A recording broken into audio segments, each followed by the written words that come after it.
Toutes les cultures vous retrouvent une fois de plus pour les échos de la Semaine nationale de la culture Bobo 2016.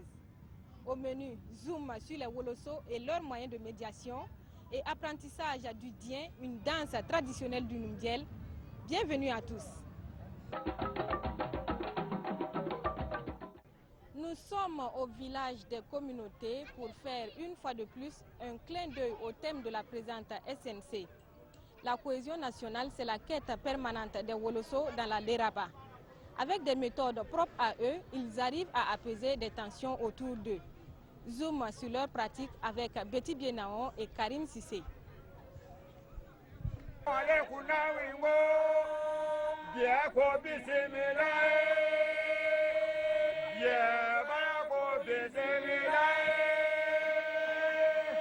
Cette chanson est bien connue des Woloso de la Leraba.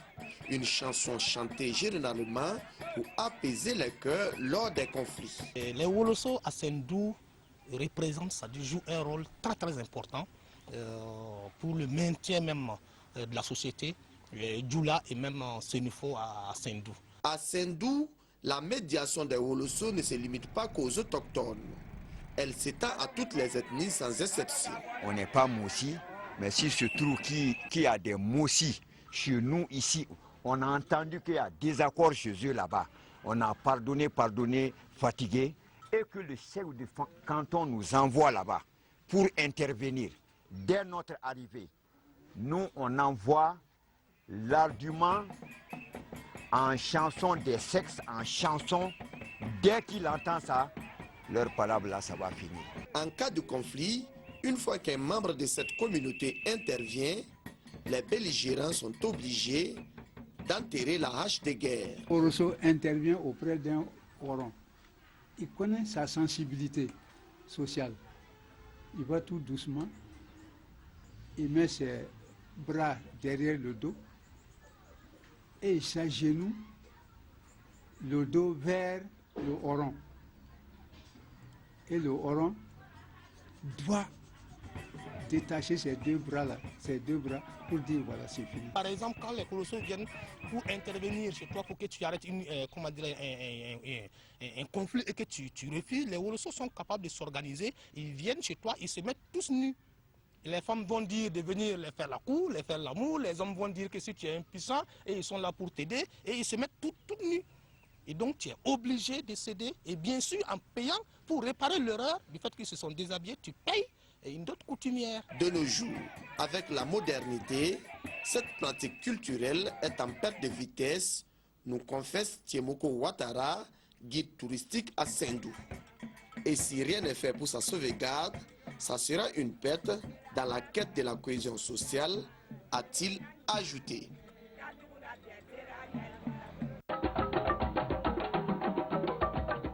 Les candidates en art culinaire sont entrées en compétition ce matin. En attendant les lauréates 2016, celle des éditions passées lance un cri de cœur. Il faut revaloriser le prix des lauréats de la SNC et assurer leur accompagnement au-delà de la biennale. Hassan Gourabou, Mireille Carole Tougma. Le manioc, une denrée alimentaire dont regorge la région du Kénédougou. Et c'est à partir de mets locaux faits à base de ce tubercule que Bibata Sanogo a obtenu le 3e prix en art culinaire en 2010. J'ai présenté un plat de dessert qui est le gâteau de manioc et puis un plat léger qui est la bouillie de manioc qu'on appelle tapioca. J'ai eu un bidon de 5 litres d'huile, plus 3 tabliers, plus un paquet de magie. Une récompense qui ne lui permet pas de réaliser son rêve de restauratrice. Si on m'avait accompagnée avec mes plats que j'ai présentés, peut-être que je pourrais ouvrir un restaurant ou bien un kiosque spécialement pour les gâteaux de manioc et puis la bouillie de tapioca. C'est ce que déplore également Scholastique Ouedraogo, finaliste de 2010. J'ai participé à mes frais, donc c'est difficile. Si tu n'as pas eu d'encouragement, tu n'as plus le courage. Ils sont revenus pour nous inscrire même. J'ai dit non, ça suffit comme ça. S'ils pouvaient vraiment se pencher sur ça, aider les femmes. Une aide tant financière que sur le plan renforcement des capacités qui pourrait bien permettre aux lauréates finalistes de s'auto-employer. Toute chose qui valoriserait mieux les potentialités culinaires à base de produits locaux. Pour aborder la question, nous sommes en présence de la présidente du jury art culinaire de la SNC 2016. Bonjour Madame Balima. Bonjour. Sur la question de la revalorisation des prix, nous avons cru comprendre qu'il y a des efforts qui ont été faits cette année. Oui, je vous remercie. Effectivement, en ce qui concerne les prix, il faut dire que depuis la dernière édition, donc la précédente édition à celle-là, les prix ont été revalorisés en ce qui concerne l'art culinaire. Ils vont de 200 000 pour le premier, 150 000 pour le deuxième et 100 000 pour le troisième. C'est les trois premiers qui sont primés. Et donc, comme je le disais, les prix vont de 200 000 à 100 000 du premier au troisième. Mais est-ce qu'il y a un suivi après l'événement? Oui, il faut dire qu'au niveau de la Semaine nationale de la culture, depuis l'édition précédente, il a été prévu de valoriser les femmes lauréates à travers leur participation à la nuit des partenaires. Cette année, les lauréates des éditions précédentes vont donc présenter les différents mets au niveau de la nuit des partenaires, qui sera une sorte de dîner gala. Et le repas servi sera servi donc par les lauréates des éditions précédentes. Bien sûr, les finalistes de cette année seront pris en compte pour la SNC 2018. Voilà, c'est une sorte de valorisation.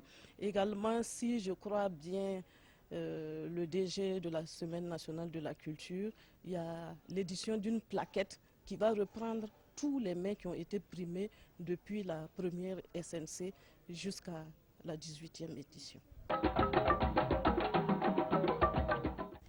Parmi tous ces instruments, celui qui a attiré notre attention aujourd'hui est le lunga. Il s'agit d'un membranophone que l'on retrouve chez plusieurs ethnies du Burkina Faso. Le lunga participe à la vie quotidienne des groupes ethniques qui le possèdent. Drissa Traoré et Ahadi Sanamba nous en parlent.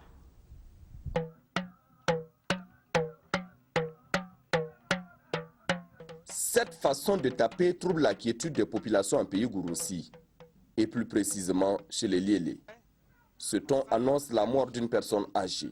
On dit, mais qui tu tapes les choses là? Va voir les enfants, va voir ce qui tu tapes. On dit, bon, quand tu arrives, il y a tel type qui n'est pas là. Voilà pourquoi on tape ces choses-là. Ce n'est pas tout. Cet instrument n'est pas seulement un messager de la mort. Il porte en lui la joie aussi. Et quand c'est le cas, le ton change forcément. Et il n'est pas permis à tout le monde de le faire. Il y a certes la connaissance de l'instrument, mais il faut appartenir au clan à qui incombe cette tâche sociale. Les frangerons peuvent taper ça pour s'amuser. Il y a les baïlas aussi, tu peux faire ça. Et il y a le bamouni. Un instrument qui, au regard même de sa conception, s'entoure de tout un mystère. Battre les larves là, mais tu ne vas pas couper ça pour enlever ça. Celui qui vient pour enlever ça, lui, il vient à part. Celui qui enlève ça aussi, il ne va pas taper. Ce n'est pas lui qui est tapé. Le pourquoi de tout cela demeure un mystère pour nous, car notre homme n'a pas daigné trahir le secret de son clan. On coupe les bois là pour fabriquer ça. On tue les moutons pour fermer les pots. Lunga en moré et longa en gourmanchema. C'est le nom de cet instrument de musique. Au Burkina Faso, il est utilisé un peu partout, comme c'est le cas ici. Et c'est un samo qui l'utilise.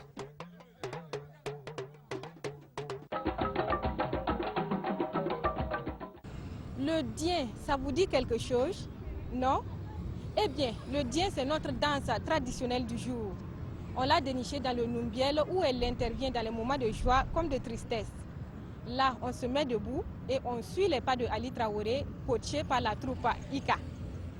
On fait les mains comme ça. Voilà. Comme ça, devant les pieds. Comme ça. Voilà. Ok, donc tu peux le prendre.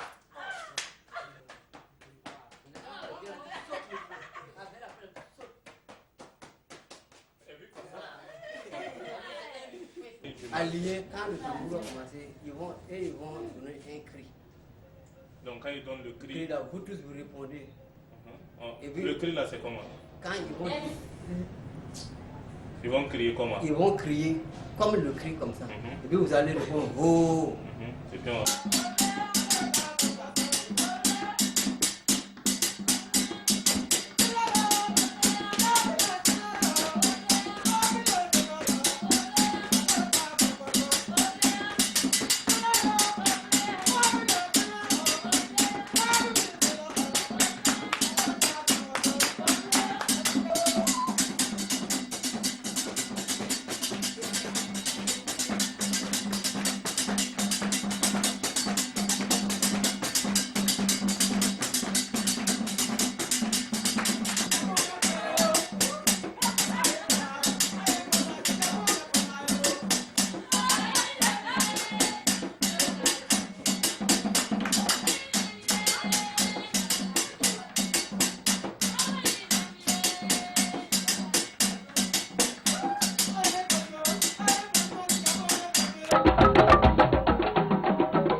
À la SNC, ce sont tous les pans de la culture burkinabé qui sont mis en exergue. Et comme chaque année, le sport traditionnel est au rendez-vous, avec notamment la lutte. Débutée hier, la compétition de lutte traditionnelle se poursuit au stade Obi de Bobo-Dioulasso, où les différents finalistes sont attendus pour le 31 mars prochain. Bangba David Kafando, Lamine Karantao. La lutte a repris de plus belle dans l'arène du stade Wobi. Les encadreurs et la direction de la Semaine nationale de la culture ont accordé leur violon après une interruption de la compétition hier. Nos principales revendications hier, c'était par rapport à la prise en charge des encadreurs lutte, qui ne sont pas pris en compte par la SNC, alors que nous estimons que nous abattons un gros travail pour amener nos enfants ici. Ils avaient déjà bouclé leur budget par rapport à l'organisation de la SNC. Bon, c'était un peu difficile là, de faire quelque chose. Ils n'avaient vraiment pas d'abord l'information des conditions de prise en charge, mais avec monsieur le directeur général de la SRC, tout est rentré dans l'ordre. Maintenant, bon, leur souhait est qu'aux prochaines éditions, qu'ils soient pris en charge comme les autres acteurs. Dans la catégorie des 76 à 85 kg, les combats ont laissé des traces et causé des dégâts. Bébé Toé du sud-ouest a terminé la compétition avec une épaule endolorie et a été évacué. Le bourreau se nomme Ousseni Koumsara du centre-est. Toujours dans la même catégorie, Issouf Sidibé du centre s'est imposé face à Paulin Ouedraogo du centre-nord. Aboubakar Go, en 76-85 kg, est venu à bout de Yaya Konaté du sud-ouest. Madou Dao du Oué a dominé Badoua Bamouni du centre-ouest. A noter entre autres les victoires de Sita Baro du Oué dans la catégorie des 51-55 kg face à Sawadogo Adoué du centre-nord. Marius Toué de la boucle d'Imoun s'est imposé devant Yaya Souri des Cascades. Les éliminatoires se poursuivent et les finales sont prévues le 31 mars prochain. Tout est culture, 3e numéro, c'est tout pour aujourd'hui. Rendez-vous demain.